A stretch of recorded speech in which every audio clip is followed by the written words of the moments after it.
All right. Right. So where was I? Okay. So he by bowing, so the Lord's reciprocation, uh, he reciprocated by bowing his head, that is to seniors, as I mentioned, exchanging greetings. Greetings was with friends and those who are equal with him, like I think there were like Balaram was also there, right? So that's exchanging greeting. Embracing, so embracing with very dear friends, that includes also Balaram and some other dear friends. Shaking hands, so shaking hands is also something which was done in Vedic times. Apparently it's not a modern invention, because Prabhupada translated as shaking hands. Looking and smiling, so that is another way of also reciprocating, like how he reciprocated with the Kuru ladies, right?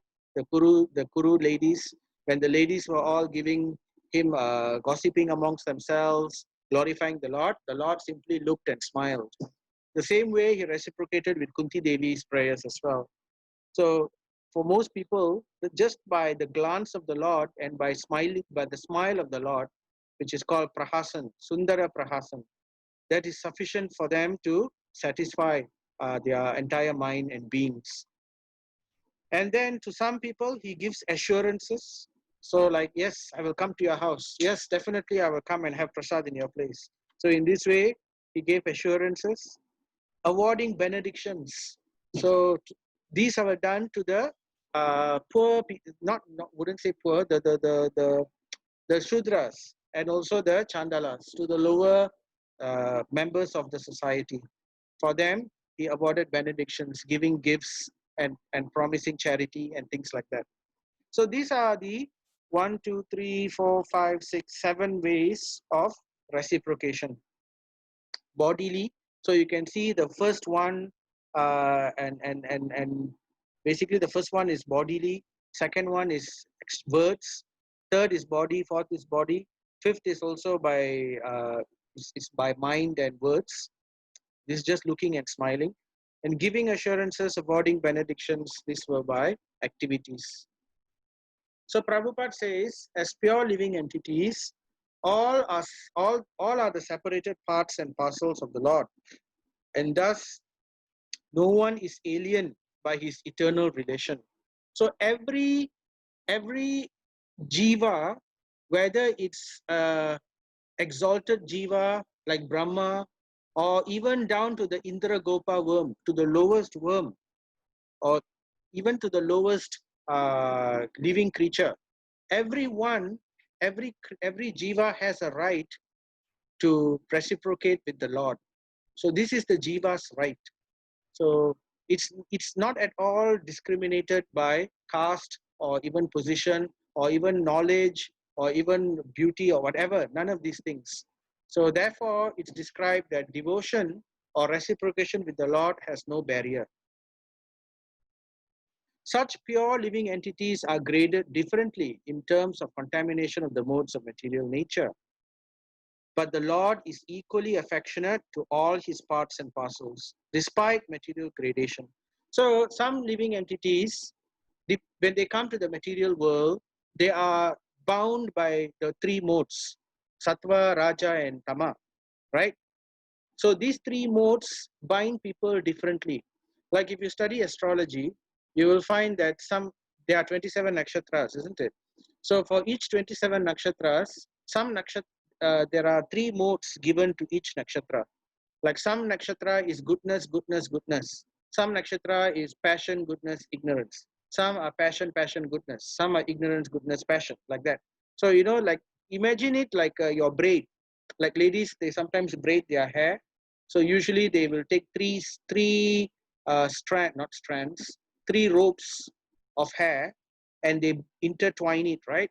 So the jiva is intertwined by these ropes. So these ropes are actually made up of it's like a braid of three modes. So some people, the mode of goodness is more prominent. Some goodness, the mode of passion is more prominent. But that's just the first layer. There is another layer, second layer also of mode of goodness, ignorance, and passion. And then there's another third layer of ignorance, passion, and goodness. So in this way, 3 times 3 times 3. So there are about 27 combinations. So therefore 27 nakshatras, and therefore 27 types of minds. So you might say there are 27 types of people in this world in general. But to all of these people, the Lord is equally affectionate. Then the Lord personally, Swayam, after reciprocating with all the citizens, meeting him at the entrance, he personally entered the city. So here the description of the Lord is given as Swayam. Swayam means the Supreme Lord himself, the original personality himself. So it is not an avatar, right? So therefore he is called Swayam Bhagavan, Krishna. And how did he enter the Lord? He was accompanied by and with their blessings, or the word used is Asirbihi. He was accompanied by the elderly relatives and invalid brahmanas with their wives. So not only he was accompanied by them, he was blessed by them. That means by taking their blessings, he entered the city further. So why particularly elderly relatives and invalid brahmanas? So generally, the point here is, it's this. Later I will mention this. Let me just finish the verse. And others all offering benedictions and singing the glories of the Lord. So what was happening was the elderly relatives and the invalid brahmanas. So here invalid basically refers to the old brahmanas. Generally those who are the old and invalid, who cannot earn their living. So there is a role for them also. How do they maintain themselves? How are these kind of invalid people or elderly people without family sometimes maintain themselves in Vedic society? So this was the way they did it, because Vedic society uh, gives importance to elderly people. So therefore, the blessings of the elderly people are accepted as are taken very seriously. So in those days, the kings will come, and when the kings come, generally the elderly, there are glories sung by different levels of society.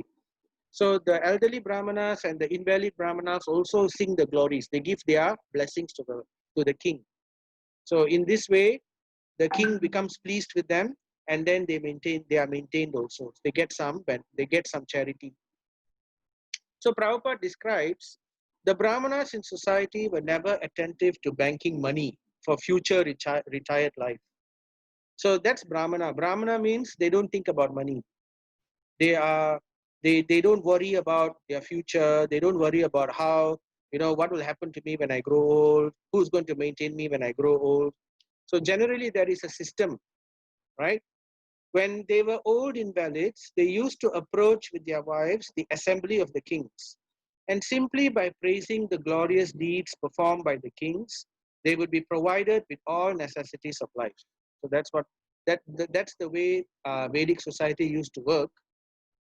So Prabhupada continues, such brahmanas were not flatterers. So this is not empty flattery of the king, but it's described that the kings were actually glorified by their actions. That means it's not just simple flattery. When the brahmanas glorify the king, because the brahmana speaks the truth, and when the brahmana is pleased and they glorify, it's like a blessing to the king. So it's not empty glorification. The king takes care of these brahmanas, and the brahmanas praise and glorify the king. So in this way, the blessings pour to the kingdom. So because the Supreme Lord is pleased when the brahmanas are pleased.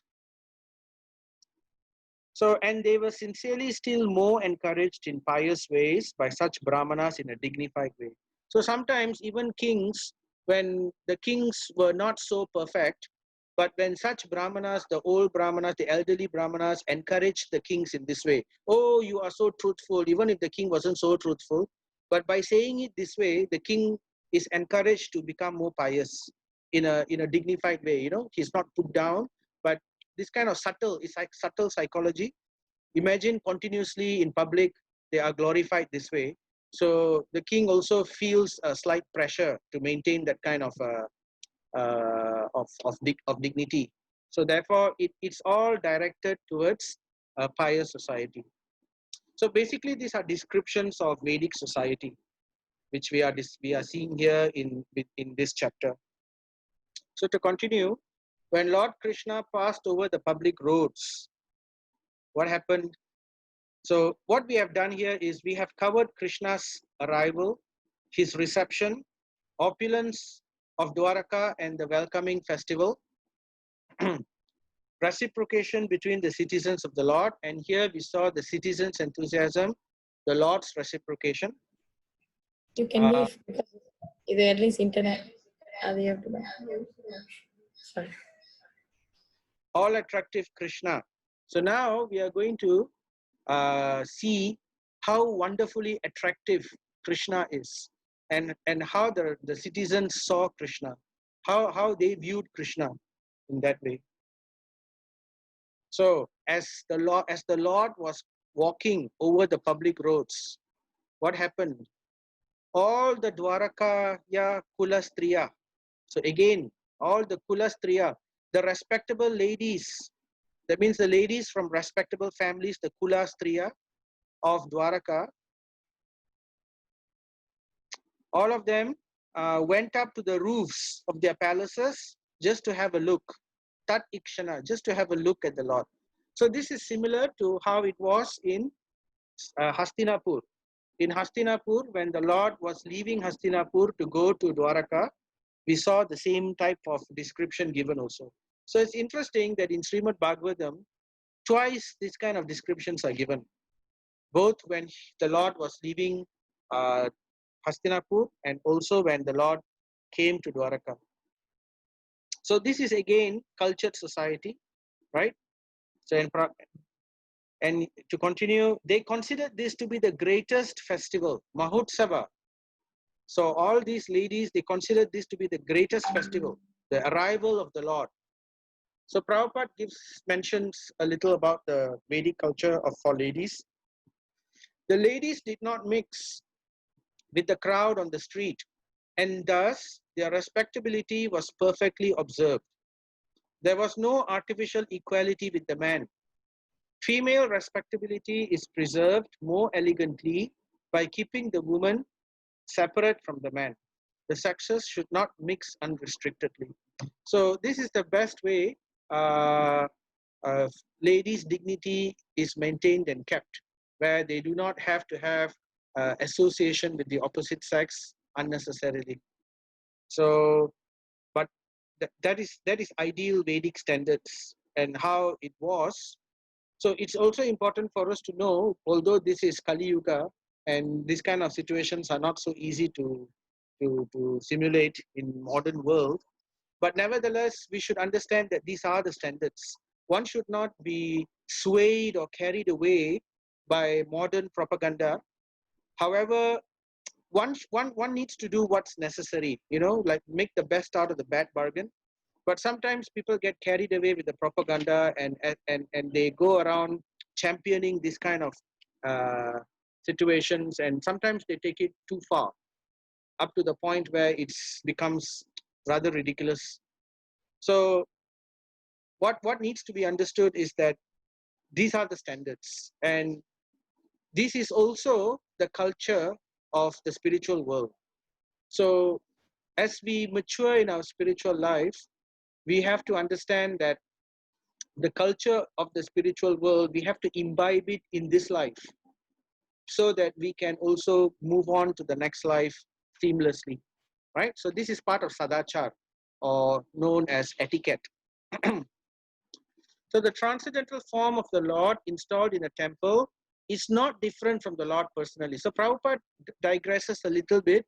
Then he talks about, nowadays we don't have the Lord personally present. So we don't see the Lord walking on the street. But however, by the mercy of the Lord, we can still see the Lord going on the street. For example, Radha Yatra, right? And we also see, Urvalam and things like that, where the Lord is brought on a chariot, or he's brought on palanquin, or he's brought just going around. So these are all opportunities which are created by the mercy of the Lord. So Prabhupada is mentioning here It's not only that time that we can still see the Lord. Even few dozen years, a few score years ago, in India, and I remember also when I was young, like even in Thaipusam or in other places, as soon as we know the chariot is coming, we know, the entire family member and all of us will just go out to the street so that we can receive the Lord. And it was done with great pomp. We'll dress our best, we'll bring trays of fruits and gifts, and there will be so many people, and it was very blissful. So the transcendental form of the Lord is installed in a temple, is not different from the Lord personally. So we still have, by Prabhupada's statement here, the statement of a pure devotee, we still have advantage, we can still take advantage of the personal presence of the Lord in the form of the deity. Such a form of the Lord is called Archa Vigraha or Archa Incarnation. So this is also an incarnation of the Lord. So it's non-different. And it's expanded by the Lord by his internal potency. So that means the Lord's Archa Vigraha or the deity of the Lord is actually the mercy of Radharani. Because it says here, expanded by the Lord by his internal potency. So the internal potency, is Ladini Shakti, which is Radharani herself. So it is by her mercy that we are actually able to see the Lord. Just to facilitate, so why? Simply to facilitate the devotional service of his innumerable devotees who are in the material world. Because bhakti is something which belongs to Radharani.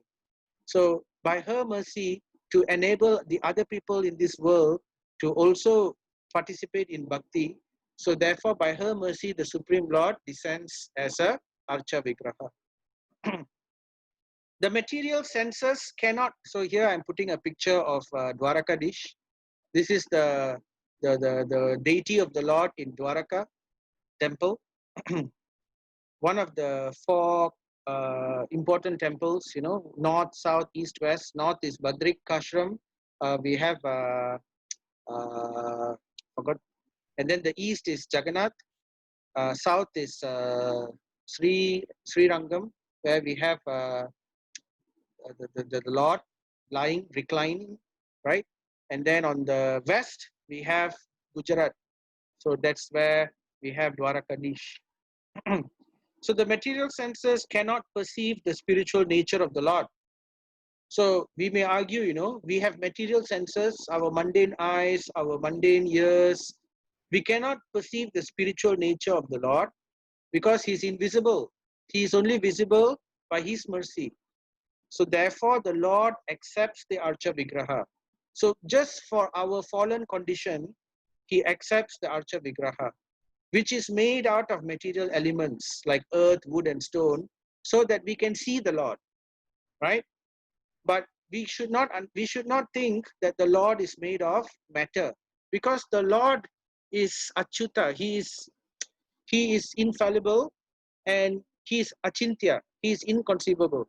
He can change matter to spirit and spirit to matter by his will. So therefore, the Archa Vigraha, though it's made out of matter, actually it's not matter. As soon as the Lord is installed, it becomes spiritual. So the Lord being Kaivalya, that means one and alone, pure. In other words, Kaivalya also means pure. The Lord being pure can appear in any form without being contaminated. So there are 7 ways one can worship the Lord. So by paint, by stone, by wood, by gem. Gem means like jewels, and then by sand, and by also the mind. So these are the ways one can worship the Lord. And when we worship the Lord in this way, this is Archa Vigraha. So like that, therefore the ladies or men who observe festivals in the temples of the Lord, just to have a look at the transcendental form, are 1,000 times more glorious than those who are non-believers in the transcendental form. So this is just to highlight to us the importance of all of us going to the temple and getting the darshan of the Lord. So, especially in festivals, Mangalarti, Darshanarti and all that, simply by observing the Lord in festivals in the temple, just coming to take a look. We don't have to do anything else. No need to do any other seva. Just coming to take a look at the Lord itself is a seva, and it's so glorified, right? So this is just to highlight the importance. What more to speak about serving the Lord's deity directly? So the inhabitants of Dwaraka were regularly accustomed to look upon the Shriyo Damangam Achyutam. What are they looking at? They regularly look upon the reservoir of all beauty, the infallible Lord. So the Lord is called Achyutam. That means he cannot be defeated. He cannot be wrong. He's perfect. Achyutam. And he is the reservoir of all beauty. Shriyo Damangam. That means he's like the all, like he mentions in Bhagavad Gita, isn't it? If at all there's anything beautiful or wonderful, please understand that it is simply but a spark. Yad yad vibhutavat sattvam.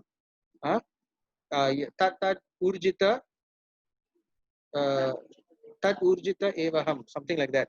That's in chapter Srimad Urjitam Evava. Yes. So that is a verse in Bhagavad Gita where Krishna says that I am the source of all of these splendors. So there are many pastimes like this. There was one pastime with Ramanuja Acharya and his, when Ramanuja Acharya was walking along the beach in Sri Rangam. What's the name of the deity in Sri Rangam? I forgot. Ranganath, yes, Ranganath Swami. So when Ramanujacharya was walking along the beach in Sri Rangam, he saw one man walking backwards. And why he was walking backwards was because he was looking at his wife, or not a wife actually, his fiancée, the one he's going to marry. The fiancée was walking, and he is looking at her face in front of the fiancée and walking backwards. So it was a very strange procession. You know, the girl was walking in front and the man was walking backwards together in sync like that. And then when they stopped and asked, what are you doing? Why are you walking backwards?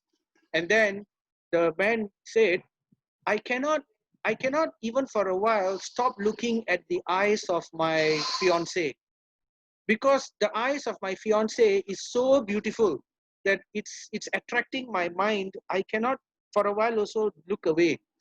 I want to continuously look at the eyes all the time. So the other followers of Ramanujacharya, they were disgusted. They were saying, "Che, look at this shameless man talking like that in front of you, right?" And they were like, they were like putting him down. But this man was not bothered. He was still walking, looking at the girl.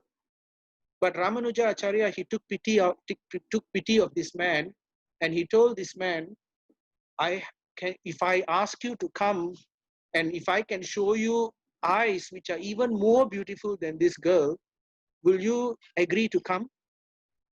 Then the man was surprised. I don't think I have ever seen any eyes more beautiful than this girl's eyes. If it's true that you can really show me even more beautiful eyes, I will definitely come. Then he said, then please come in the next morning to the Sri Rangam temple. I will show you eyes which are even more beautiful. So in this way he came, and in the next day when he came, he was given the darshan of Sri Ranganath. And you know, in Sri Ranganath, it's dark, right? The door. It's not like our type of temples where everything is open and bright. The South Indian style of temples, the doorway is quite dark, and they have to show the lamp. So as they were bringing the lamp, when they showed the lamp, as the lamp was moving up and up and up, so finally the lamp went towards the eyes of the Lord. Then this man was struck with wonder.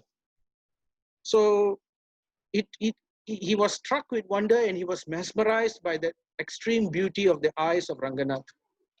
So we can understand, how is it such a fallen kind of a man could actually get mesmerized so quickly by the eyes of the Lord, whereas we all see the eyes of the Lord again and again, but we don't feel anything. So we can understand that it was simply by the mercy of the Guru. the mercy of Ramanuja Acharya. Ramanuja Acharya took so much of mercy on this man that he prayed to the Lord that night that please deliver this man, please deliver this person. I humbly plead to you. So when the prayer of the of the pure devotee of the Lord is given to the Lord cannot say no. So therefore the Lord has no choice but to allow this. So immediately he got instant purification. So this is the value of serving the lotus feet of the Lord, which is actually the pure devotees of the Lord. So anyway, so that's just to show that the Lord is the reservoir of all beauty. So I have never been to Sri Rangam myself, and hopefully with all your blessings and mercy, one day I can go and also get similar kind of darshan. Anyway, yet they were never satiated. So the inhabitants of Dwaraka, although they are accustomed to see the Supreme Lord almost every day or all the time, and though he was the reservoir of all beauty, they were never satiated. So now vitripyanti, they are always hankering for more, more, more. So Prabhupada says, the Lord of satiation acts materially. So this is a material thing. Just like there's such a thing as too much of a good thing. You know, there's a saying, too much of a good thing is also a bad thing. So if we eat, somebody will tell you, in Tamil also there's a proverb, right? Komadaki, what's the Tamil proverb? Too much of a good thing. What?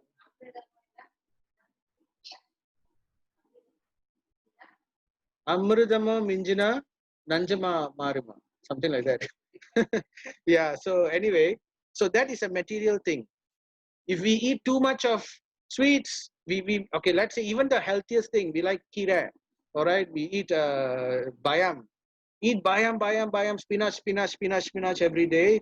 You can get vata disorder because, you know, bayam has a bit of air in it, vata. So you cannot eat too much of it. You have to, it's good, but you have to balance. So like that, but law of satiation is a material thing. It's not a spiritual thing. There is no scope for it in the spiritual realm. So therefore we cannot understand because we don't have such experience. So we have to take the words of the acharyas, right? This is achintya, this is inconceivable in our mind. We cannot think about this. But there is such a thing. In the spiritual world, there is no satiation. So therefore, the nama, rupa, guna and lila of the Supreme Lord, just like how we see the Lord's rupa. Here the Dwaraka Vasis are looking at the Lord's rupa. So they are completely entranced and they go on hankering for more and more of the rupa.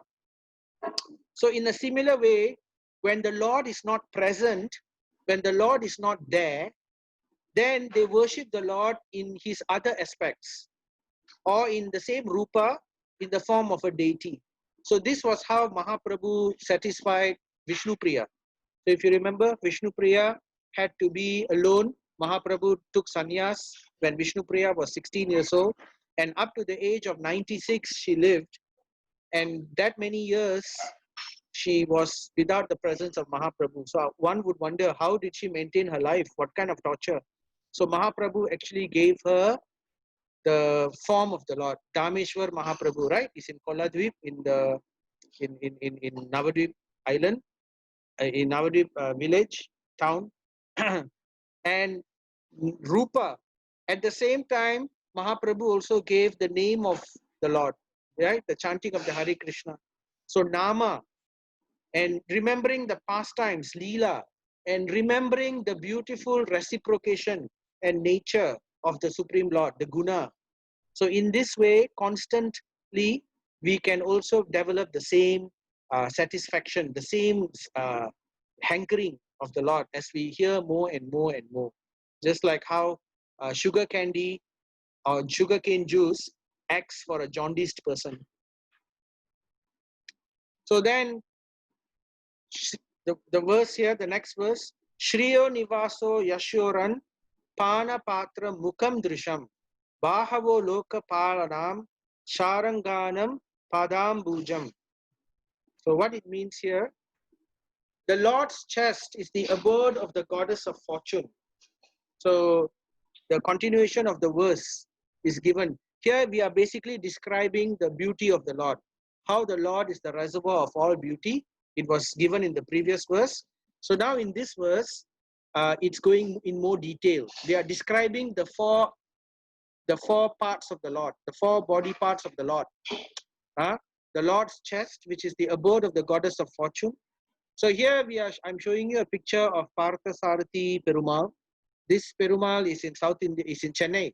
You know, in Triplicane, if you go to Chennai, there is a, not very far from the sari shops and all, you can find there's a temple. It's Parthasarathi temple, very old temple. And that's the only temple where you will see Krishna with a mustache. So that's why you can see here, mustache. So this is Parthasarathi Krishna, the warrior Krishna, Kshatriya Krishna, right? So therefore Kshatriyas are known to have mustache. So therefore this particular Perumal has a mustache. So and here we can see on the Lord's chest, right? There is like a description of like, usually it's denoted, a particular area here you can see is denoted Lakshmi Devi. So that's where the goddess of fortune, Lakshmi, resides. And Panapatra Mukham Drisham, his moon-like face, Mukha, right, is the drinking vessel for eyes which hanker after all that is beautiful. So just like how I described the pastime of Ramanujacharya with that man. By the way, that man later became a great devotee. He became a disciple of Ramanujacharya and became one of the great devotees actually. I forgot his name. It's just a recall. I just recalled it just now only, right? So just like how his eyes, how he's by looking at Ranganath, he got mesmerized and completely got purified.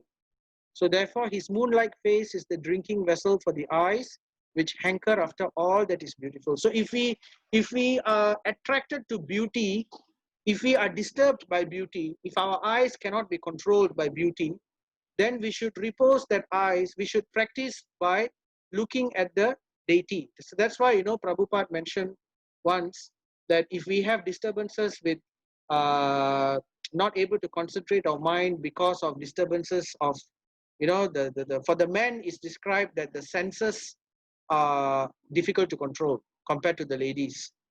If the men can control the senses, then the men you know, whereas for the ladies, it's the emotions. For the ladies, emotions are difficult for them to control. So it's encouraged that for men like these, one should take part in deity worship, or even by looking at the deity himself. Just simply by looking at the deity to get purified. So Prabhupada mentions, and those who are artists overtaken by the beautiful creation should better see to the beautiful face of the Lord for complete satisfaction. You know, some people, we are very artistic and all that. So rather than decorating the home, rather than decorating themselves or ourselves or making mundane pictures or making mundane things, they should dovetail those they should dovetail those inclinations in devotional service by doing beautiful alankar, by making beautiful clothes for the Lord, by serving the Lord, by even looking at the Lord, gazing at his face in this way, right? So that way we get purified. The face of the Lord is the embodiment of beauty. What they call beautiful nature is but his smile. And what they call the sweet songs of the birds are but specimens of the whispering voice of the Lord. So these are just some descriptions because we cannot imagine. He is beyond our senses and our imagination. So these are poetic ways for us to get some kind of appreciation of the Supreme Lord. So the chest of the Lord, the face of the Lord, and next his arms. Bahava Loka. So Baho means arms. His arms are the resting places for the administrative demigods. So this is the, it's like arms are also known as the arms of the Lord are described as the Kshatriyas. Just like how the head is like the Brahmana, the chest is like the chest and the arms are the Kshatriyas, right? And then the Vaishyas are the waist of the Lord, right? And the feet, and Sharangam Padam Bhujam, and his lotus feet are the refuge of pure devotees who never talk or sing of any subject except his lordship. So this is how we can recognize who is a pure devotee, because a pure devotee is only interested in glorifying the lotus feet of the Lord. They are always talking about the Lord, singing about the subjects of the Lord, and in this way we can identify who the pure devotee of the Lord. So Prabhupada gives his purport. Sri Rupa Goswami, the great devotee Acharya of the Gaudiya Vaishnava Sampradaya, has sung a song about this lotus honey, the lotus feet of the Lord, Padam Bhujam. So comparing himself to the bee. It's a nice song. The youths, this time the Kaishoras sang this song for Janmashtami. It's called Krishna Deva Bhavantam. And it's actually written by Rupa Goswami.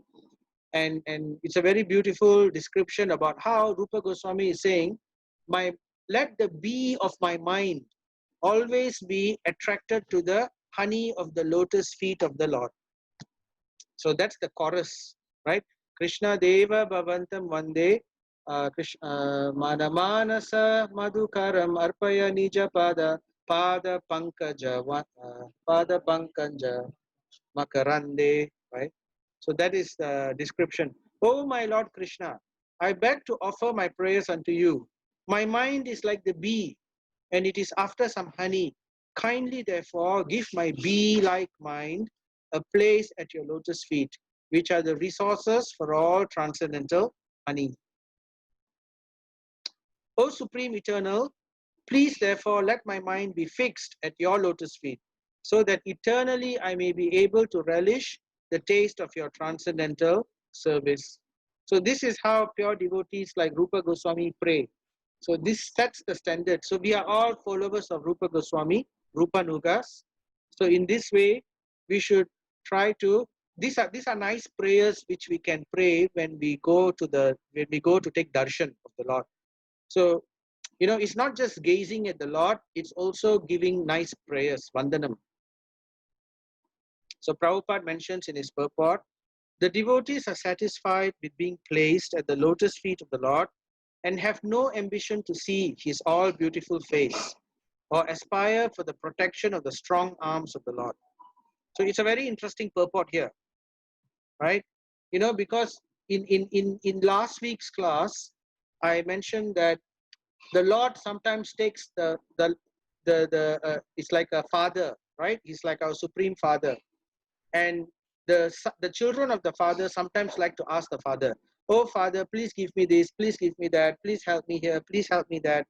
And I mentioned in at that time that this is also acceptable. This is also devotional service, because we are taking shelter from the Lord. So therefore, we are asking this, we are asking that from the Lord. But although that is devotional service, in devotional service also there are different grades, there are different levels.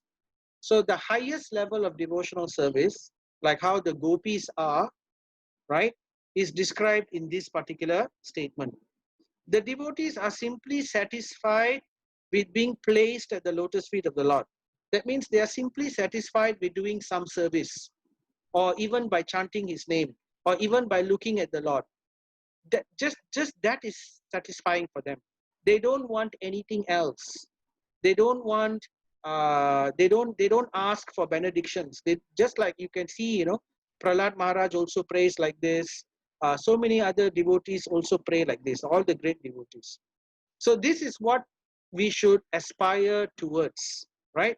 We should understand that whatever situation I'm going through, oh my Lord, is by my own past behavior, my own past karma, and somehow by your mercy, oh Lord, you have given me all these things.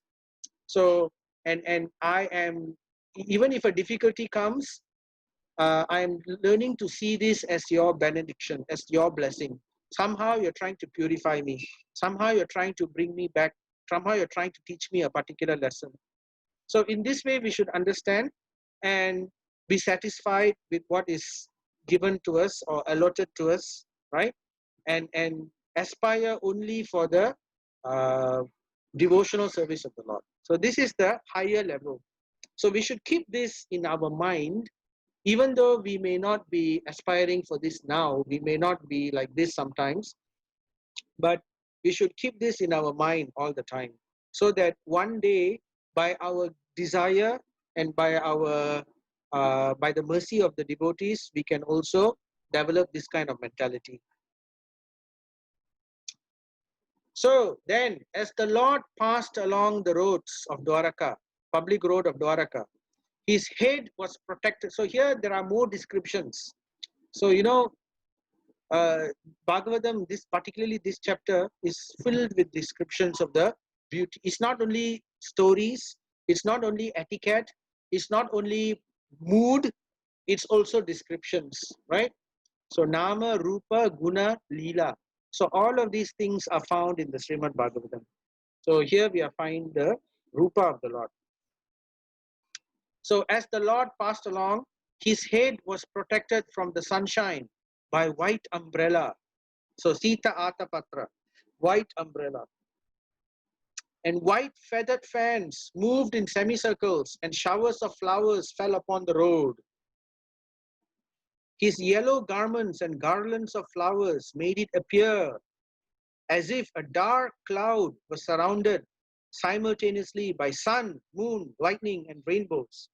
So this is a very poetic description of the Lord. So Prabhupada describes, right? This is like an analogy. So here it's described here, the white umbrella. So the white umbrella is, the analogy is like the sun. You know, the sun appearing above the Supreme Lord. And then the white feathered fans, the chamara which is being whisked around the Lord is so brilliant. It is, and it's cooling because it's fanning the Lord. So it's compared to like the moon, the brilliant moon, right? So the sun is there, the moon is there, and the Lord's garment, he's wearing this yellow dhoti, which is so brilliant. His jewels are brilliant. His all the garments and the jewelry is so brilliant, and like as if lightning is coming, as if lightning is appearing on the road. So this was described. So the sun is there, the moon is there, lightning is also there, and at the same time, the Lord's garlands, he's wearing so beautiful garlands, different colors, and other people are also throwing beautiful flowers all about him. So it's appearing like as if there's a rainbow. So the description is given, and the Lord himself, his bodily hue, the skin color is like the dark rain cloud, like the monsoon cloud, right?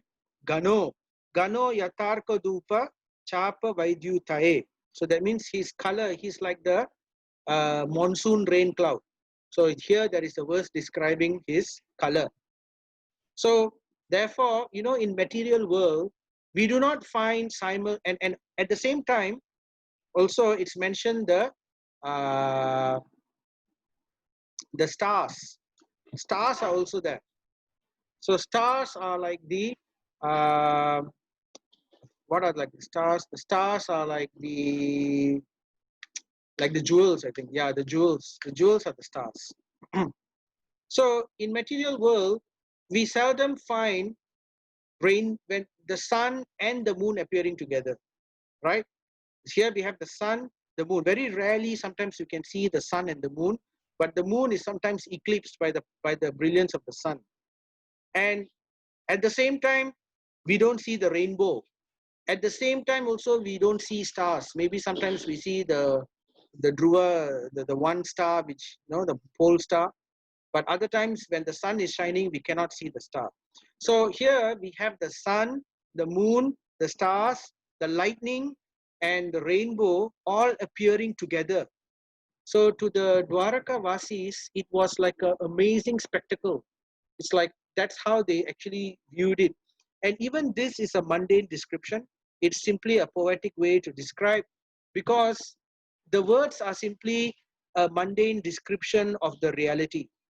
The reality of the Supreme Lord cannot be described and cannot be imagined also by our mundane minds. It is that amazing. So here we have concluded the beautiful, attractive, the all attractive Krishna. So Krishna, the name itself means all attractive. So we have concluded in this chapter the descriptions about all attractive Krishna. So then it moves on, continues to the next part. So the next part is describing the Lord's intimate relationship. So it's here given here in this verse. Pravistastu griham pitro. Griham means house. So pitro means father. So after entering the house of his father, he was embraced by the mothers present. And here the mothers, the word sapta is used, 7. So description of the 7 mothers present.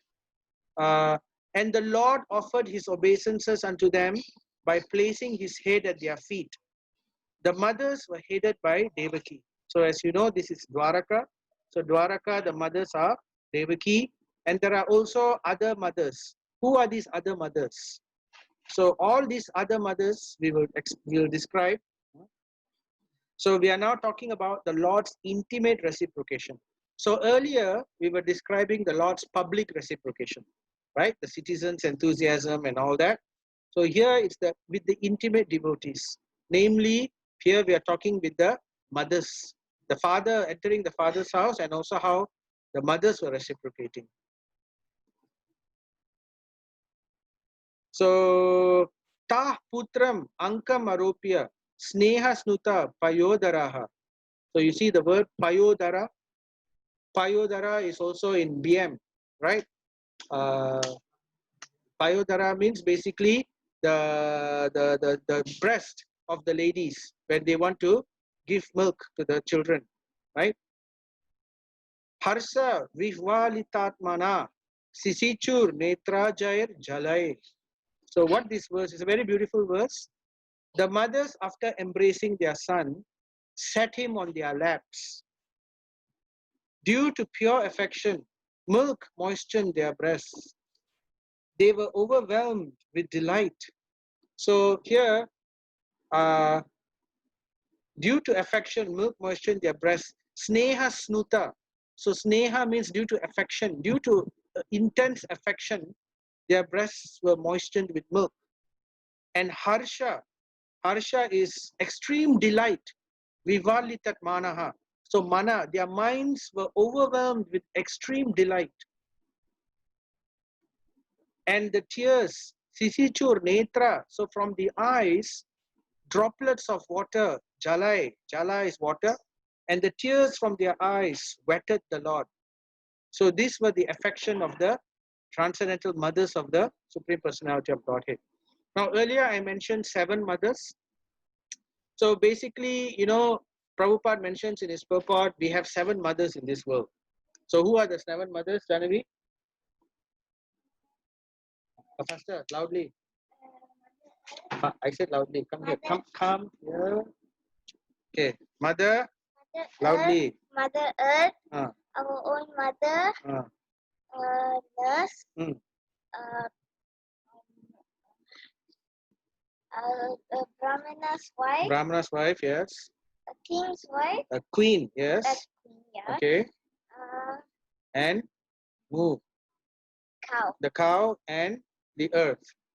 So, right. So basically, the queen. Why? Okay. Why? First of all, the mother, your own mother, all right, and then the nurse, Datri, the one who gives milk when the mother is not. Because in those days, there were wet nurses, right? Even in Britain, a few score years ago, there were wet nurses and all that. So that's also mother. And then there is also the guru. So the guru's wife is to be considered as mother. At the same time, in this case, Vasudeva had 18 other wives. because not only Vasudeva was married to Devaki, he was married to the other 7 sisters of Devaki. You know, Devaki and the 7 sisters of the children of Devaka. So, and on top of that, he was also married to another set of queens. So altogether 18 wives. And all these wives of Vasudev also acted as stepmothers, headed by Devaki. Devaki was the true mother lah. So, and they all are actually representation of all these 7 Sapta mothers, which is the wife, the guru's wife, the father's other wives are also considered mother, and the earth, the mother cow, and also the queen, the king's wife. So thereafter, the Lord entered his palaces, which were perfect to the fullest extent. So now it's a description of how his palaces were looking, right? Perfect palaces. So his wives lived in them, and they numbered over 16,000. So this particular verse is very important because it indicates how the supreme, one of the, okay, there are many words, but this is one of the important verses mainly for historians, because historians sometimes say that Krishna was an ordinary person, oh, he married so many people. But here this verse indicates how he expanded into each of these palaces. So he came at the same time, right? Entered the palaces at the same time. The queens of Lord Sri Krishna rejoiced within their minds. Mana Maha Utsava. So to their minds, when the queens saw the Supreme Lord entering their palaces, for them it was like a great festival to see their husband home after a long period abroad. So this chapter describes intimate reciprocation with the mothers and also intimate reciprocation with the queens, especially the Ashtabaris, the 8 principal queens, right? But more than that, all 16,108. So what happened? The queens immediately got up at once from their seats and the meditation. Prabhupada translates it as meditation, but the Sanskrit term here is vrata, and vrata means austerity. So what is this austerity of the queens? So you know, in Vedic culture, when the husband is not at home, the Vedic culture is such that the ladies don't decorate themselves, they don't attend parties, they don't do anything auspicious or whatever. It's all done only together with the husband, right? So when the husband is not at home, it's like a vrata for them. So in one sense, they eat simple food, they dress very austerely, they live very austerely until the husband reaches home. So like that's Vedic culture, and particularly so for Krishna, the Supreme Personality of Godhead himself. So the verse continues, as was socially customary. So this is social Vedic injunction at that time, like how I mentioned. They covered their faces shyly and looked about coyly. So this is an important point also. So it continues from the point of how Lord Krishna entered Dwaraka, and I mentioned that the ladies of the respectable families of Dwaraka, they immediately went upstairs and in the balconies so that they can look at the Supreme Lord, right?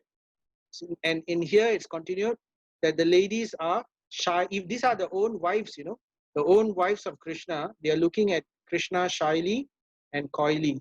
So again, shyness is a very important point which is stressed by the acharyas and also by Prabhupada to indicate how this is an ornament. This is an ornament of the lady. So the lady can be dressed beautifully and everything, but minus the shyness, then there is a deficit. There is something which is lacking. So you add the shyness to it, the lady becomes magnified many times more beautiful. So all this was done, this kind of shy looks was given for the benefit of attracting Krishna. So the Lord Yogeshwara at once expanded himself in many plenary expansions. Prabhupada gives his purport here, right? So each expansion of the Lord is called Vaibhava. So there are many types of expansion. Vaibhava Prakash is described, we would have studied this in the third chapter about the different incarnations of the Lord. So Vaibhava Prakash is described as the expansions of the Lord, where the Lord looks just like himself, like Krishna's expansions in Dwaraka. And then he is doing many different activities with the queens. So these are all Vaibhava expansions. There are other types of expansions where the Lord doesn't look like Krishna. He looks like Vishnu, or he looks like Hayagriva and Rama and Narsimha. So these are different types of expansions. But the expansions where Krishna looks just like himself is Vaibhava Prakash. Another example is when Brahma kidnapped all the calves and all the friends, all the gopas, and Krishna expanded himself into all the calves and all the friends, right? So that is also Vaibhava Prakash. So the queens were also expansions. So not only the Krishna expanded, the queens, the 16,108 queens, were all also expansions of his internal potency. So that means the Hladini Shakti. That means they are expansions of Radharani. Like how is described, Rukmini is the expansion of Radharani, and Satyabhama is the expansion of Chandravali. So like that, there are different expansions of the queens. No, Rukmini is Radharani. Sorry, Rukmini is Chandravali. Yes, sorry, it's a mistake. Rukmini is the expansion of Chandravali. Satyabhama is the expansion of Radharani. So the queens of Lord Sri Krishna rejoiced within their minds. Mana Maha Utsava, I mentioned already, right? By seeing the Supreme Lord. And they were in insuperable ecstasy. This is a new word I'm learning. Insuperable ecstasy. So it's described here as Duranta Bhavaha. Extremely great bhava. That means great ecstasy. Right? Was so strong that the queens who were shy, they overcame their shyness slowly, step by step. So Vishwanath Chakravarti Thakur, he says that this is the perfection of prema. The point, they come to the point when the queens, especially like the gopis, right? The queens also, the love for the Lord was so great that eventually they abandoned everything. They surrendered everything, even their chastity, even their dignity. The queens of Dwaraka are not as exalted as the gopis. They still held on to their chastity, right? But the gopis, even their chastity, they abandoned because they thought, who cares what people say about me? I will run away when Krishna plays his flute in the middle of the night. So, but the queens of Dwaraka, they were still holding on to their chastity, but nevertheless, they were abandoning even their dignity. They don't care. Never mind. People may say that I am not shy, but for the pleasure of the Lord, therefore we will dance. So therefore, sometimes the devotees dance in front of Jagannath. So in the streets. So sometimes people say that this is not proper behavior, but the gurus and Prabhupada always encouraged his devotees to dance in front of the Radha, even his lady disciples, because this was in relation with the Lord directly. It's not ordinarily done. This is done for the pleasure of the Lord. So how did they behave when Krishna came? They first embraced the Lord in the innermost recesses of their heart. So this is how Vedic behavior, how chaste ladies behave. They first embrace the object of their desire, which is the Supreme Lord, or in this case, their husband, Pati, right? In the innermost recesses of their hearts. But the hearts were overflowing. It was overflowing, they couldn't contain. So then they embraced him visually. They were looking at the Lord unabashedly, without, usually the Vedic ladies, they will lower their eyes sometimes when they see their husband, all right? But here, the hearts were overflowing, that they were embracing the Lord visually. They were locking gazes with the eyes of the Lord. So you can see how step by step they are abandoning their dignity. And then they sent their sons to embrace him. So because it's described that the sons are born from the body of the mother. So when the son embraces the husband, it's like as if they are their extension embracing the Lord itself. So that's Vedic understanding, right? But O chief amongst the Bhrigus, though they tried to restrain their feelings, it was not possible for them to just maintain this. They couldn't. They choked up. They couldn't speak. Their eyes were brimming with tears, and it was eventually just falling. Inadvertently, they shed tears. So it's a very nice verse also, right? Nirudam api ashravad ambu netrayor. So netra, their eyes were brimming with tears, and it was just pouring away. So in this way, they abandoned dignity. But the gopis actually even go further. They abandoned chastity itself for the Supreme Lord. They abandoned everything. They even be willing to go to hell, right? So, but that's different. But just to contrast here, but nevertheless, the queens of Dwaraka are extremely, extremely glorified. Although Lord Sri Krishna was constantly by their side, right? So this was described, this is, at this point, the verse is already describing several weeks later, after the Lord entered Dwaraka, right? After several weeks later, while the Lord was residing in Dwaraka and he was being with the queens of Dwaraka, right?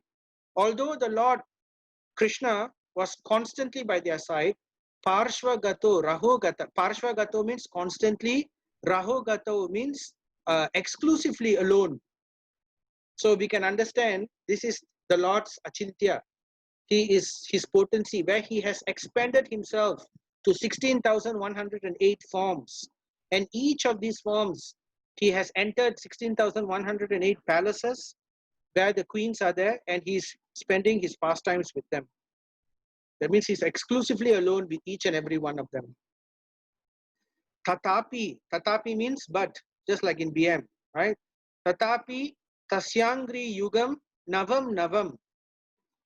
All, even though they were constantly having him in their at their side alone, but they find that his feet appeared to be newer and newer to them.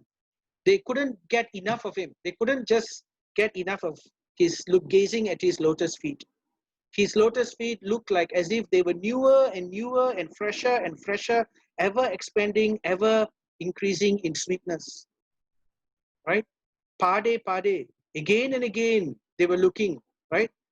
The goddess of fortune, although by nature always restless and moving, could not quit the Lord's feet.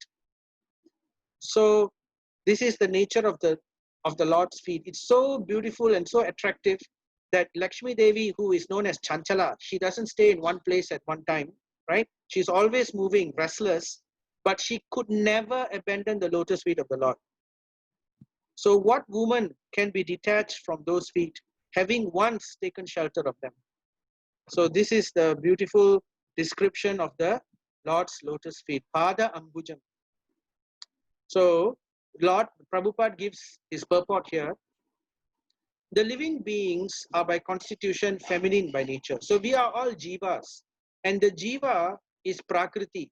Prakriti means we are energy of the Lord, and prakriti means we are to be enjoyed. That means we are feminine. So that means all of us, the jivas, are all feminine by nature. The only purusha or male or enjoyer is the Lord, and all manifestations of his different potencies are feminine by nature. So every other Shakti is feminine by nature. So the Lord has different potencies lah. He has para prakriti, which is the jivas, all of us. Para means the higher, the greater, or the superior potency. And then there is apara prakriti, which is Durga Devi, which is material world, the material, not Durga Devi, the material creation, right? Durga Devi is jiva, so she is superior, but material creation itself is inferior. So both are female in nature. So it's described, isn't it? The living beings are designated as para prakriti, is mentioned in the Bhagavad Gita 7.5. Whereas the material elements are apara prakriti, that means not superior, inferior. Such potencies are always employed for the satisfaction of the employer. So both para and apara are for the satisfaction of the Purusha, the employer, the supreme enjoyer, Krishna. As he mentions in Bhagavad Gita 5:29, Bhaktaram Yagna Tapasham Sarva Loka Maheshwaram Suhridam Sarva Bhutanam Jnatva Mam Shantim Richati. So this is chapter 5:29. The potencies, when engaged directly in the service of the Lord, revive their natural color. So this is our natural constitution. Jivera Swarupa Hoy, Krishnera Nityadas, right?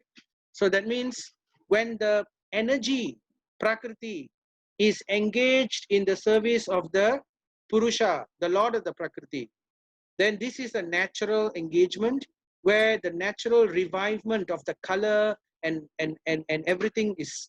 So it's sometimes described, the devotees, when they develop bhava and they develop prema, all their senses is described in the nectar of devotion. All the senses are heightened 10 times, 1,000 times, million times. Why? Because they are engaged with the service of the Lord. So this is what happens when it's connected. That means our senses are actually meant for spirit to serve the Supreme Personality of Godhead. That's why Krishna is also known as Rishikesha, the Lord of the senses, right? So that is a very interesting science behind this, how we engage our senses to the Rishikesha, the Lord of the senses. It's described in detail in Nectar of Devotion. But in short, when the devotee engages his senses on the service of the Lord, and as he becomes purified, when he crosses over to bhava, anartha nivritti and so forth, to bhava, his senses become so much more enlivened than it ever was because of its connection with the spiritual matter. Right? So anyway, to continue. So, right. So basically Prabhupada is describing in his purport, we the jivas, we are going, we earn our to earn our living, we are going around looking for a job. Hire me, we are like looking for job hunting and things like that. And when we get a very nice governmental job position, like usually in those days, government job is considered a very secure job, especially when the government is a very nice government, a very rich government. Imagine a very rich government, a very powerful, wise government. We would like to be, and very strong government. We would like to be engaged, right? Like imagine being a minister in that particular government, like how Sanatan Goswami and Rupa Goswami were engaged. This is the highest engagement in government service, isn't it? So the highest perfection of human life is to seek some employment under the Lord's supreme government. So the Lord also has his service. So instead of looking for a job in the mundane, material, fallen government, we should look for a job in the spiritual government of the Supreme Lord. We should try to be one of his servants. So Prabhupada says, what is the advantage of doing that? Prabhupada says, that will make one extremely happy. One need not seek the moving goddess of fortune without the relation of the Lord. So automatically fortune will come, right? And automatically situation will be the real fortune of our existence will be attained by simply engaging in the devotional service of the Lord. Because as soon as we become initiated, we do devotional service, that means we are now the Supreme Lord's servants. We are his government servants. Just like how the Devas, they are greater government servants. But if we can become pure devotees, we can be even more intimate with the Supreme Lord. So that's it. A little bit more. We are going to end. So we saw Krishna's arrival, heralding his arrival, the Lord's reception by the Dwaraka Vasis, the opulence of Dwaraka and the welcoming festival, the reciprocation. This is the public reciprocation with the citizens of the Lord, right? Between the citizens, the words, the welcome, the all-attractive Krishna, the beauty of Krishna was described just like how he was lightning, as if like all the elements of the world appearing together. The sun, the moon, the rainbow, the lightning, the stars, all appear together at the same time. So the Dwarakavasis viewed it that way, right? The Lord's intimate reciprocation, how the Lord was reciprocating so beautifully with the mothers, and how the mothers were reciprocating, how the queens were reciprocating. We learned a lot of culture, we learned a lot of Vedic etiquette, we saw how Vedic society was arranged, we saw a little bit about the Varnashram, right? And finally now we are going deeply into the Divya Gunas of the Lord. So the Lord himself, not just the Rupa, now we are looking at the Guna, the character of the Lord. What kind of a person this Lord is, right? So the Lord was pacified after killing those kings who were burdensome to the earth. Shitibara. Shitibara means burdensome to the earth. They were puffed up with their military strength. So pride is something which the Lord doesn't like. He hates it, right? Okay, hate is a very strong word. He doesn't hate anything. The Lord is supreme, right? He is always lotus-eyed. So pride is something which the Lord doesn't tolerate in the jivas. So that's why even when great devotees also develop pride, the Lord teaches them a lesson. Very wonderful example of that is Indra, the lifting of the Govardhan hill, how Indra was taught a lesson when he developed pride. Even Lord Shiva, at one point of time, he was like saying, I'm the master of Maya. I cannot fall to Maya. But Lord Shiva was proven wrong. Krishna changed into Mohini Murti, and Lord Shiva was completely defeated.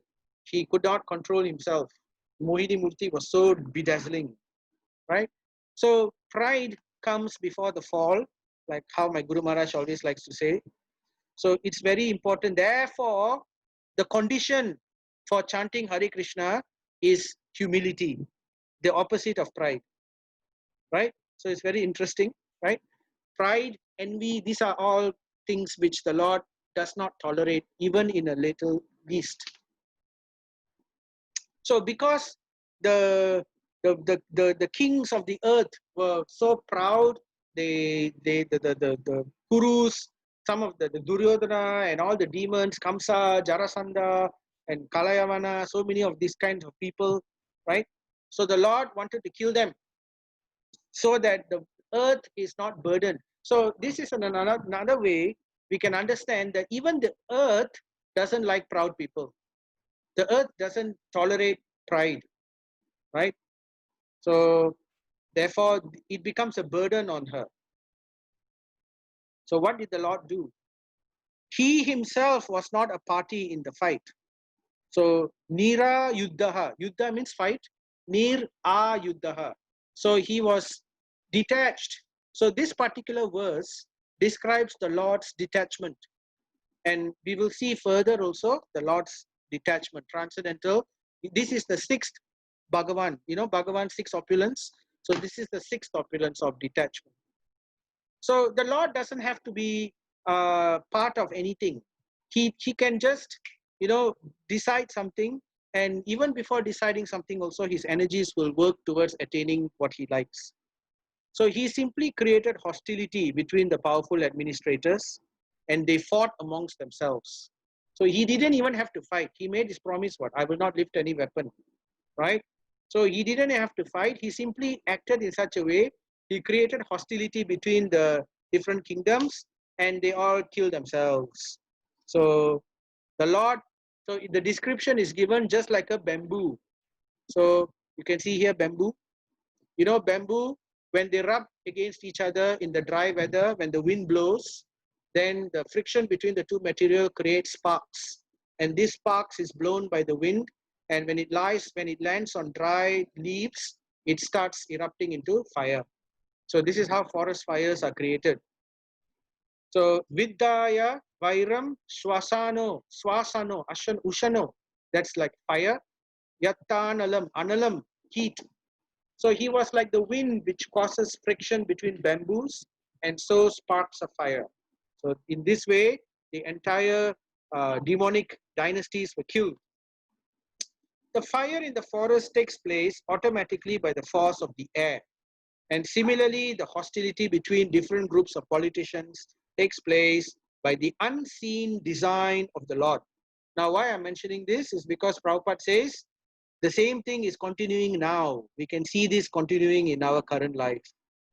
The unwanted administrators, puffed up by false powers and military strength, thus become engaged in fighting amongst themselves over ideological conflicts and so exhaust themselves of all powers. The history of the world reflects this factual will of the Lord. So we saw this. We saw the Cold War between Russia and US, and then we are seeing now China and US and China and even India, right? And it will continue. So Prabhupada is saying, and it will continue to be enacted until the living beings are attached to the service of the Lord. So in other words, until the entire world becomes Krishna conscious, these things will always go on. So to the extent that we become Krishna conscious, to that extent we will be independent of these things. So we will not be so much affected. The Lord will provide and protect. So that Supreme Personality of Godhead, Sri Krishna, out of his causeless mercy, appeared on this planet by his internal potency. So see here again it's mentioned internal potency. So Radharani is again mentioned, right? So it's by Radharani's mercy that the Lord comes to this material world, right? Simply to deliver us, and enjoyed himself amongst competent women as if he were engaging in mundane affairs. So the Lord behaves like a normal being, normal human sometimes. So these kind of verses we have seen several times. Even Queen Kunti, she prays in a similar way. She says like the Lord appears like a drama. It's like a drama, and it's like he comes like a player acting amongst us as if he's a normal human being. Bhishma Dev also mentioned this. He comes just like he comes like an animal sometimes. He comes like an aquatic. He comes in these kind of ways, and people think that the Lord is just one of us. But this is not true. When the Lord appears on different lokas or planets or on this planet of human beings, he displays his transcendental pastimes just to attract the conditioned soul. So this is Radharani's mercy. So that we also can become his eternal servitors, friends, parents, and lovers, respectively, in this transcendental world. Where the Lord, so what do we get when we go there? The Lord will eternally reciprocate with us. So we will get perfect reciprocation with the Supreme Lord. No more imperfect people, no more imperfectness, perfect reciprocation to our heart's desire with ever increasing beauty and nectar. So Prabhupada mentions, right? Further, service is pervertedly represented in the material world. So in the material world, when we say service, it has a negative connotation. So people don't like the word service because, in the material world, service means I'm ill-treated. You are Lord, I'm the servant, and I have to serve you, not myself. So it's like a negative word to it. So therefore, service is pervertedly represented in the material world and broken untimely, resulting in sad experiences. But if the same relation is established with the Lord, then we are transferred to the transcendental world after leaving this material body and become eternally related with him in the relation that we desire. So this is what Prabhupada says. And it's corroborated in so many scriptures, so many verses, and by the Lord himself, right? The Lord himself says in Bhagavad Gita, right? At the end of this life, you will come back to my, one who knows my transcendental pastimes, birth, activity, Janma Karma Divya, Chame Divyam, right? They will come back to my eternal abode. So continuing, although the queens, now this part is the verse which really emphasizes the Lord's what do you call renunciation. Although the queen's beautiful smiles and furtive glances were all spotless and exciting, and here there's a description of how spotless and how exciting it is. They were so beautiful and their behavior was so charming. And although they could conquer Cupid himself, Kamadev himself can be conquered by these ladies. They were so beautiful by making him give up his bow in frustration.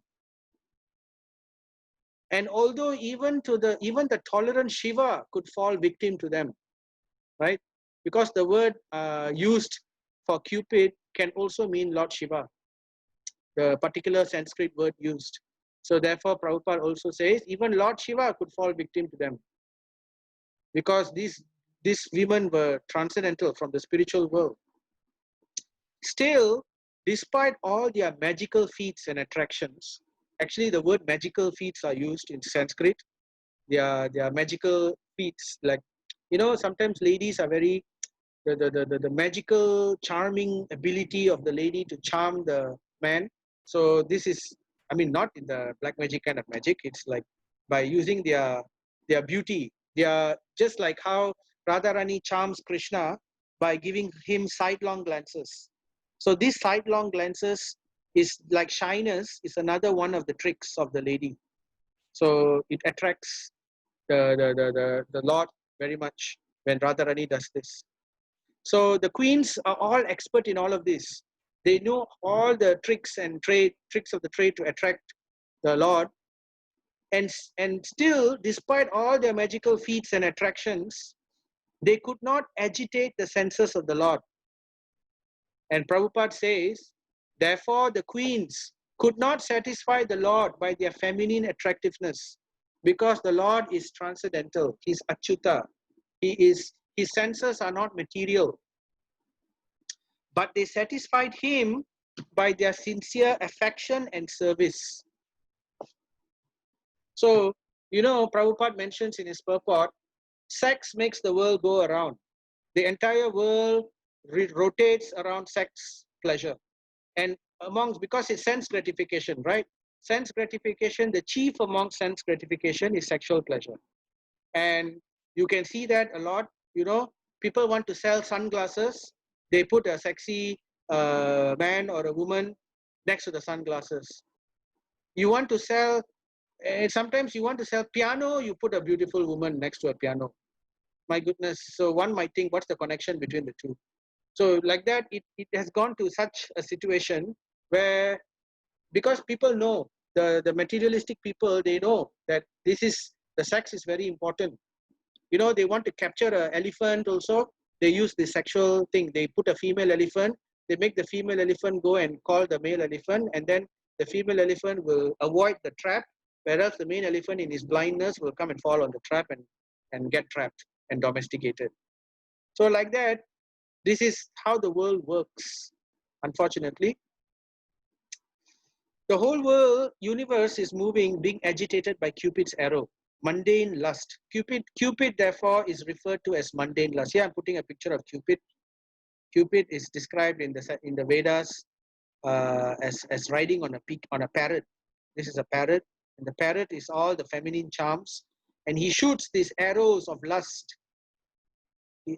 So the activities of the world are being carried on by the central attraction of male and female.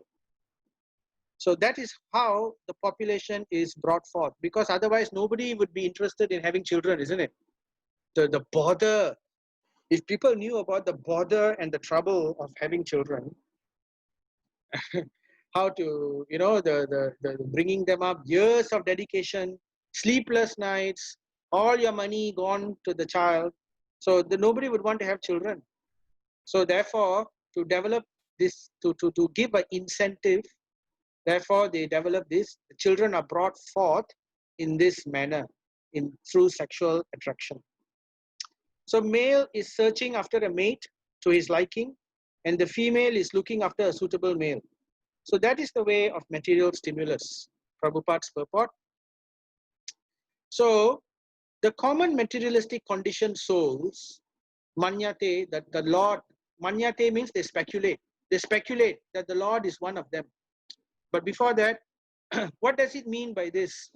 So basically, what we have to understand is we have to conquer this sexual attraction, which is karma, simply by, which is the root of all the cause of our fall down. So this root of fall down can be conquered by the knowledge of devotional service, by attaching ourselves to devotional service. It is mentioned in the Bhagavad Gita, with the sword of knowledge, one can conquer this insatiable enemy called lust. So the common materialistic conditioned souls speculate that the Lord is one of them, just because he comes and behaves in a normal way with all the ladies. And you know, he does mundane activities sometimes, right? So they think he's one of them. Out of their ignorance, a Buddha, they think that the Lord is affected by matter, although he is unattached. So then there's a verse in Bhagavad Gita 9:11, Avajananti ma muddha manusim tanu mashritam, right? Fools deride me when I descend in the human form. So Krishna himself says, you know, people who are unintelligent, they do not understand that my transcendental nature and my supreme dominion takes precedence over everyone. So the same verse is also described here by in Bhagavatam. The common materialistic conditioned people, they don't understand, they speculate simply due to ignorance, abuddha. So this word ignorance is very significant.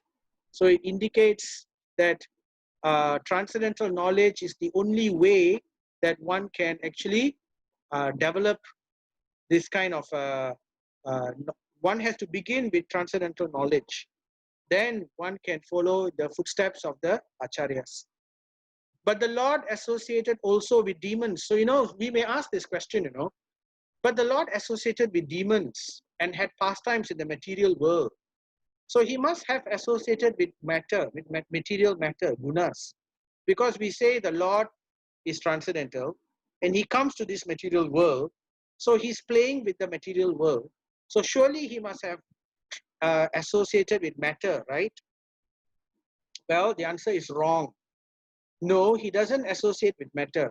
So the next verse in Bhagavatam gives the answer to that question. This is the divinity of the personality of Godhead. Ishasya, that means the supreme controller.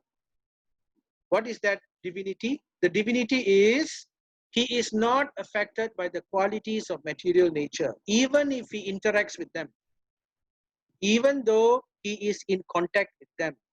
See, he is always separated, he is always aloof. So that's why he is always renounced. He's supreme in his renunciation. Similarly, the devotees who have taken shelter of the Lord, how does this apply to us? It applies to us that just like when the iron touches fire, the iron becomes like fire. So when the devotees are connected with the Supreme Lord, who has such a nature, so by that power of the Lord, by that connection, we also will have the same ability, that we also can become free from the influence of the material qualities. So Krishna does say that to Arjuna also. He says that Traigunya Vishaya Vedas, Nistraigunya Bhavarjuna. Transcend these three modes of material nature, O Arjuna. So it's possible by devotional service, because simply by attachment to the Supreme Lord, by grace of the Lord's mercy. So Prabhupada says here, the divinity and his associates are on the same transcendental plane, and their glories are always sanctified by the action of Yogamaya, or the internal potency of the Lord. So even though the queens sometimes behave this way, the queens think that I have now conquered the Lord, I have controlled the Lord is attracted to my sweetness, the Lord is only spending time with me alone. So the queens of Dwaraka sometimes may think like that. They so and to the populace, to the population, it might look like Krishna is a hand-packed husband. Prabhupada uses that term actually, hand-packed husband. He may look like that because Krishna is actually giving personal attention to each and every queen. But we can understand here that Krishna is actually transcendental, divyam. He is unaffected by the gunas, and he is not at all attached to any of these people's charms, any of these queens' charms and all that. He is simply attracted by their service. So this is the nature of the Lord. Api chetsu duracharo, Bhagavad Gita 9:30. Even if one, and in this way, and therefore, what is the application in our life? The application in our life is we should all take up devotional service and at the same time be very careful. Why very careful? Because these people who are connected to the Lord, they are very special to the Lord. So what is the verse here? 9:30. Prabhupada also mentions the same thing in this purport to this Bhagavatam verse. Even if one commits the most abominable action, if he is engaged in devotional service, he is to be considered saintly because he is properly situated in his determination. So therefore, we should be careful not to commit Vaishnava aparadha. Even if the Vaishnava in our estimation is not a very great Vaishnava or a fallen Vaishnava or whatever, we should be careful in that aspect. Why? Because they are already associated with the Lord and the Lord takes personal care of them. So this is the last verse, 11:39. The simple and delicate women truly thought that Lord Sri Krishna, their beloved husband, followed them and was dominated by them. So this was actually by the potency of Yoga Maya also. So this is not ordinary. So the Lord cannot be conquered. He can only be conquered by devotion, right? The queens, they were unaware of the extent of the glories of their husband, as the atheists are unaware of him as the supreme controller or Ishwaram. So this is the last verse of this chapter, and it's very interesting to know that even the queens of Dwaraka did not know the glories of the Supreme. But this was something which was under the aspect of Yoga Maya. Yoga Maya does this to increase the sweetness of their relationship, right? It's different from the atheists, which are under the control of Mahamaya. Mahamaya is to bewilder them, to put them further into bewilderment.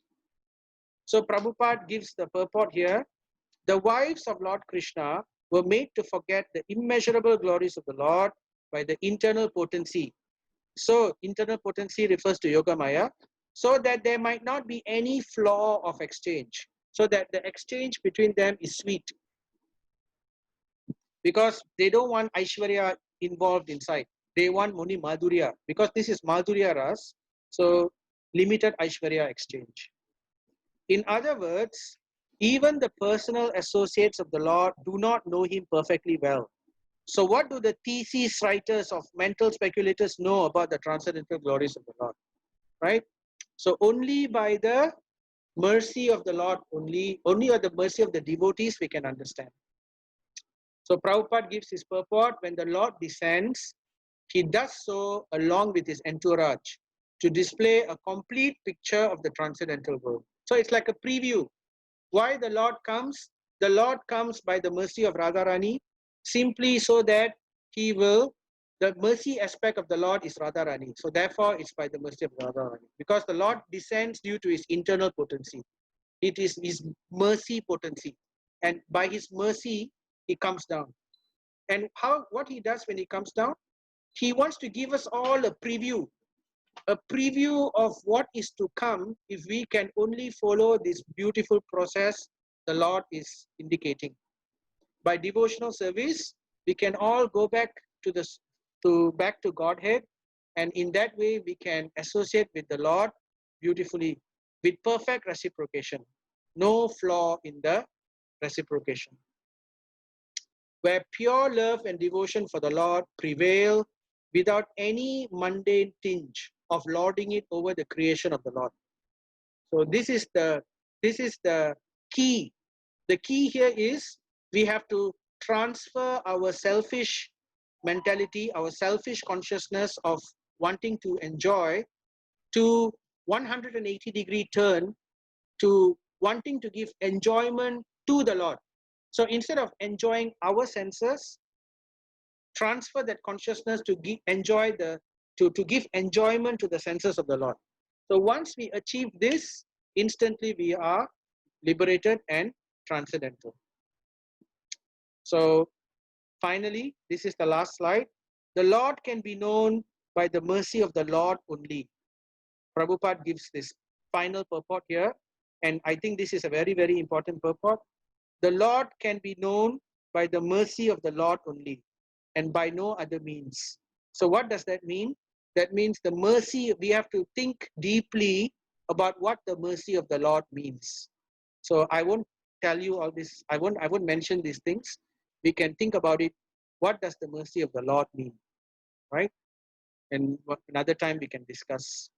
So this is all the topics that we have covered. The final topic, the Divya Gunas of the Lord. And with that, we'd like to end this chapter 11, the Lord entering Dwaraka. So thank you very much. Vanchakalpa tarubhyascha kripa sindhibhyevacha patitanam pavanebhyo vaishnavebhyo namo namaha. Dharma projitaha kaitayo atra parama nirmat saranam satam. So thank you very much. Sorry for the delay. Thank you very much, Prabhu. Hare Krishna, Prabhu. Haribo. Any questions so far? No, there was a lot of information. Yeah, a lot of information to digest in one chapter. It's interesting, huh? Bhagavatam, if you go deep. Nice to just listen. Yeah. Yes. Thank you so much, Okay. Prabhu. Thank you. Thank you for listening. Thank you for encouraging me. So if there are any questions, as usual, we can discuss in WhatsApp or and when we meet next time. All right. So good night. I will end the class now. Okay, good night. Hare Hari Krishna. Bol.